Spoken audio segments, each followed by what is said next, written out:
So Ruben calls, so you're going to listen to this video, and Ruben calls, and when he calls, it's like we was already talking, so you don't hear the beginning of the conversation, because way we and him operate, we got this thing, so man, you alive?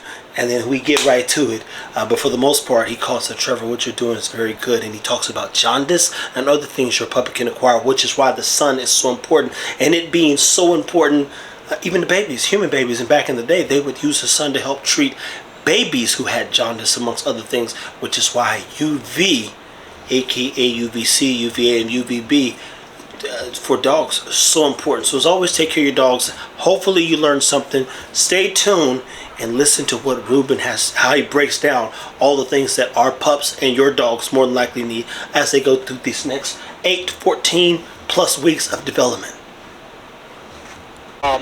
Tried and true ways before phototherapy was developed was letting them get some sun. So hold on. Just so I'm clear, you're saying that the importance also of the sun is to help puppies who potentially are born with jaundice, who can't be determined till they can open their mouth. It can help manage that as well. Absolutely, 100%. And in another setting, they'll use what's called phototherapy, which is basically those blue UV lights. You know? Oh yeah. They'll use those blue, and then what happens is that it'll actually help break down the excessive bilirubin, which is in the body. And now this is just because of the formalities that happen while they were developing, and it happens, but if not addressed, if not taken care of, it can be fatal. It can be fatal. Basically, they become over excessive bilirubin, where basically the liver gets backed up because it just can't process it. It's a slow and ugly death. You don't want to, and it's extremely rare. But every once in a while, you will see a dog. As what you were mentioning about them getting, but. Back in the old days, I never saw this. I just read about it. Where babies were born with jaundice, they would have them close to a window where there was natural sunlight coming in, and that was like the preferred method of treatment. And of course, nowadays with so much technology, we can measure the excess amount of bilirubin. If there's a ton of bilirubin, we gotta find a way to freaking get rid of it, because the liver's already busy, storing its fat-soluble vitamins, detoxifying, even producing blood clot factors, So the liver's extremely busy. Now you add in like bilirubin that wasn't processed properly, and that's where you start to see those yellowish, sticky gums. And obviously, if it's an older dog, then because jaundice, people confuse jaundice for a disease. Jaundice is not a disease. Jaundice is just the symptoms. And another term for not jaundice necessarily is icterus. Icterus is when you see those yellowish kind of gums. Petechia is when you get a lot of kind of little dots, kind of like bursting of blood cells internally, and that's not a good sign. When you see a dog with a bunch of little purple dots inside its mouth, there's some sort of internal bleeding. They'll call that petechia, and then you got ecchymosis, and I mean, it just Jesus Christ, petechia, ecchymosis, jaundice. I mean, there's so many terms for that can they're just telltale signs to tell you, but like what you were saying, people, this is him calling. He calls and says, what else is good you should talk about, Trev? This is how it starts. 2 hours later, this is my guy, man. I love it. He's one of the biggest motivating factors in all the stuff that we're doing currently, man. One of the best people I've ever met, and the only person who I believe will ever know more than me. Calcification, but if God forbid, if I'm just trying to keep up. Form of jaundice that many people don't even pay attention. I mean, when I grab a puppy, the first thing I do is I look at their gums, I look at their belly, under their underlying belly, because that's where you're going to get the telltale signs, because it's so tender and it's so It's so vivid that you'll see, like, God forbid, if there's a little bit of a bunch of little bruising on the underbelly, if you see yellow scums, those are your telltale signs right there. Especially the puppy. A puppy, especially if it's crying constantly, you don't know what it is. You start looking at that, and of course, if you can. Hey, Ruben, would be the best. that's the one thing I think that would be fun too. And I put my list up. I've got about 87 steps, but even understanding a puppy's communication in the first 2 weeks. There's not a lot of books or information out there. And that's the point. So when I'm like literally going through and breaking down everything, but some people they wouldn't understand UV blue, because if you go read about LED and its impact on lowering melatonin and all that other stuff, it actually makes us ill. But UV blue, in the times of day which this UV sets in, and the fact, like we talked about yesterday when we were on the phone, that I don't put them directly in the sun, but they're in the sun for a second. Near the end, I give them a little direct sun after their 30-minute timer. But for the most part, like, UV is in the air. It hits the earth. It's bouncing around everywhere. They could be in the shade and still get the power they need from the sun to synthesize vitamin D, and even more importantly, maximize their growth and functionality. And it even talked about the power of UV and its impact on the cardiac rhythm system. Oh yeah, the circadian rhythm. There you go, circadian rhythm. Yeah, and to top it all off, just for humans alone, there was a great study done not long ago, because the amount of vitamin D that we need is unfortunately, it's a vitamin that we don't get enough of in general. But the thing is that you can sit there and take all these thousands of units, but if you're not exposing yourself to the sun, you're not really,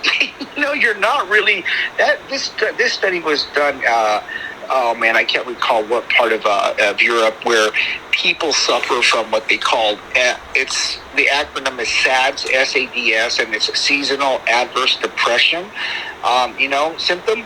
And when they came up with the main culprit, it was the lack of the sunlight. Boss, it's a simple feeling though too. If you've been in the house all day in this darkness and you walk outside in the sun, you feel refreshed. Well, it kind of gives you that, almost like that spark of that. It boosts you up. I mean, the sun does so much for it, and it's a natural energetic source. It's like when it's captured and recycled, it produces energy. Where you can redirect it. I mean, light panels and all that source. It just, of course, anything in excess. And us humans, we've done a hell of a job by destroying the ozone layer, and now we've got some types of rays that are a little bit of an excess. We're getting more and more exposed. Hopefully, we can, like I said, this upcoming generation and the next can do something about this constant destroying of the ozone layer, because we're humans are good at that. Now we're good at destroying ourselves.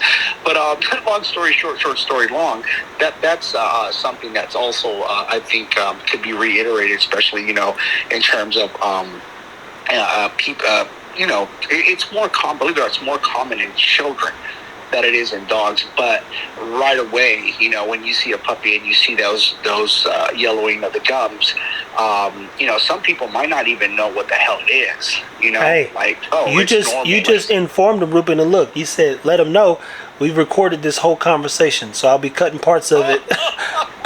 I'll be cutting parts of it, dropping it in, and putting it on the YouTube, man. Look, I'm in the dungeon right now. All we doing is editing, cutting, and shooting, and watching puppies. That's it, my friends. Honestly, some people go crazy doing that. For me, it's actually kind of like, going into back into training mode, getting ready for, I shouldn't look, the analogy is kind of bizarre, going into battle, but because we can sit here and we can talk theory, but when things change is when it's applicable.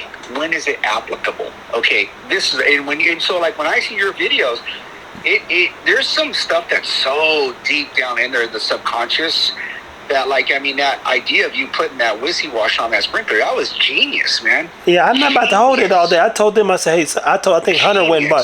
I said, go buy me a whiskey wash, and then I learned that you need to turn it upside down so that it actually, when the water hose hits it, it works the whiskey wash even better than holding it hand. Oh man, that was, I said, oh wow, that's genius. I mean, because there's people that don't want to hold on to the hose and spray it. I get it. I mean, we're like, time is, you got to be efficient with it, right? You got to be, like if you can do 3 things at once, definitely.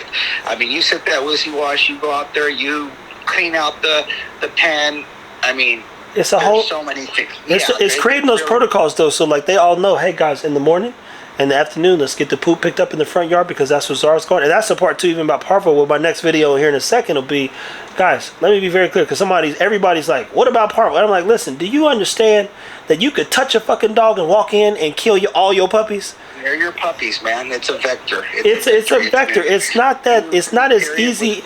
It's as easy as you think, and it's not as hard as y'all making it. That's the point.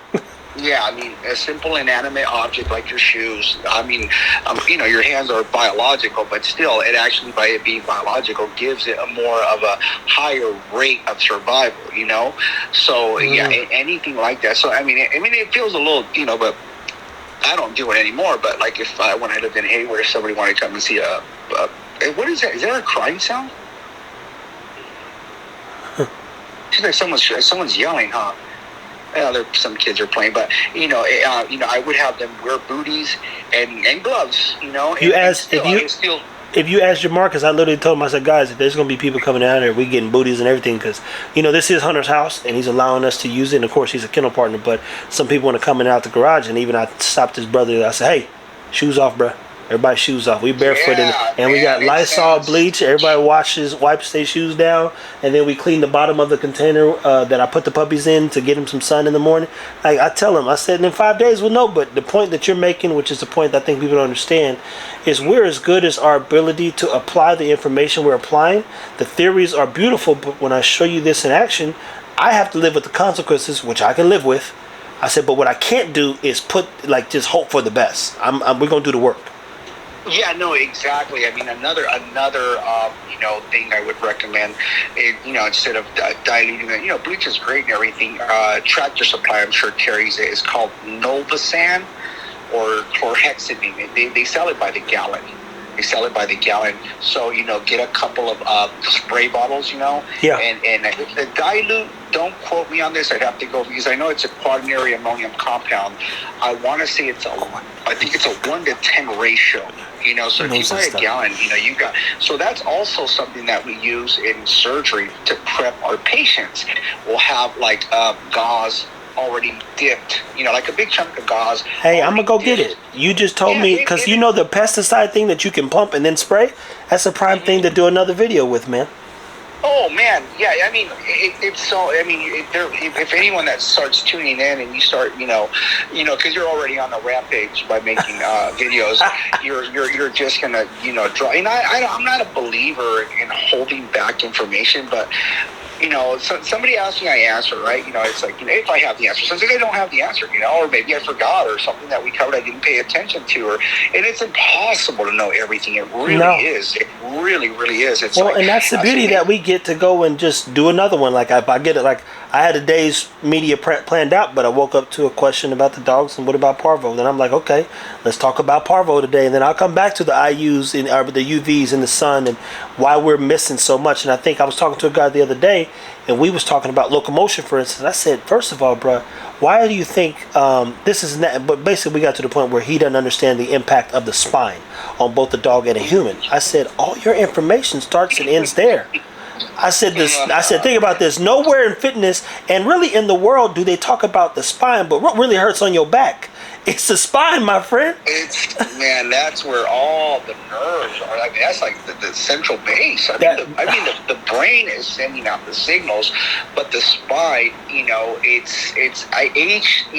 through each vertebrae, you see right in the fusion where the veins and the nerves, are actually, it's like a tree, and everything's like, if you look at a motherboard, here's the motherboard, there's a brain, but you see all these little wires coming out of it, those are all the nerves, and that's exactly what nerves are doing. They're sending electrical impulses, sending and receiving, and so the spinal cord. You know, if you run it down, you see they're all branching So out. get They're this, all and I'm bringing this to your attention because I'm about to go get some toys here this tomorrow. So as the puppies are crawling around, because these fuckers are active as shit, even with their eyes closed. When you think about the central nervous system, right? Well, that thing helps us respond to touching hot objects and various things, being in shock, all this stuff, electricity. So you think about a puppy even touching like something that vibrates. If my dogs, before their eyes even open, literally start bumping into things, hearing sounds, even though their ear canals aren't developed yet because they're only 2 days old, but you go, they're feeling the vibrations of the earth. When something bumps into them, these are dogs that won't be frightened dogs. They'll be used to things because we're activating or creating a response, if you would, to that central nervous system, which is a muscle.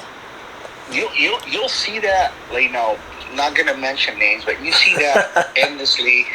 You can tell right away, even as a puppy, when it's been handled. Oh yeah. You know, it's vibrant, it's vigorous, he comes at you, he does it now. Obviously, temperament plays a big role in it, because if you got dogs that come from, you know, where the temperaments are not solid, and it translates over into the puppy, you know, because genetically, then, yeah, I mean, that's something you want to, you know, breed out eventually. But if it's something that's, you know, from an actual environment standpoint, you know, there you can see right away, like, you know, and I see it with my dogs, you know, like I was playing along with Larry, he just, now that he's getting older, warming up, stronger, like he'll come and jump right on my belly, and, you know, and I play, and we're 15 minutes in, people.